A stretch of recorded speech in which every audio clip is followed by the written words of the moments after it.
देश के प्रधानमंत्री नरेंद्र मोदी की मन की बात 30 अप्रैल को है।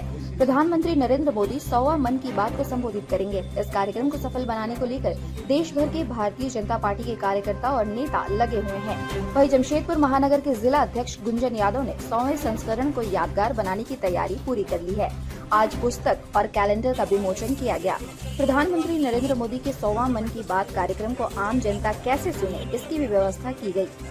सांसद विद्युत वरण महतो ने प्रधानमंत्री नरेंद्र मोदी के मन की बात को काफी सराहना की है। उन्होंने कहा कि मन की बात कार्यक्रम के माध्यम से प्रधानमंत्री देश की अंतिम पंक्ति में खड़े लोगों को संबोधित कर उनसे बात करते हैं। आज 100वां संस्करण जो मन की बात है उसका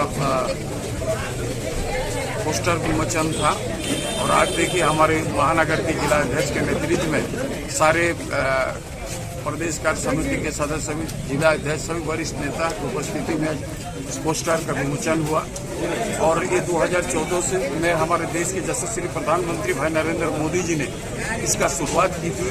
समाज में विभिन्न क्षेत्र में ऐसा बहुत सारे लोग हैं कि सारा जीवन अपना खपा दिया और समाज के लिए काम करते रहे। वैसे लोगों को जानकारी नहीं मिल पाता है, जो इनके माध्यम से पूरा देश नहीं विदेश में भी देख रहे हैं। मन की बात में समाज का काफी फायदा हुआ है।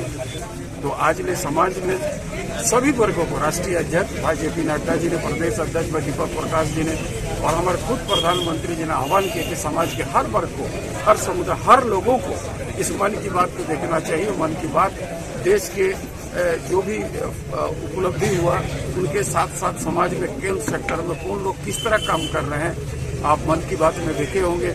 वही सब चीज उन्होंने रेडियो के माध्यम से, टीवी के माध्यम से समाज को देने का काम कर रहे हैं।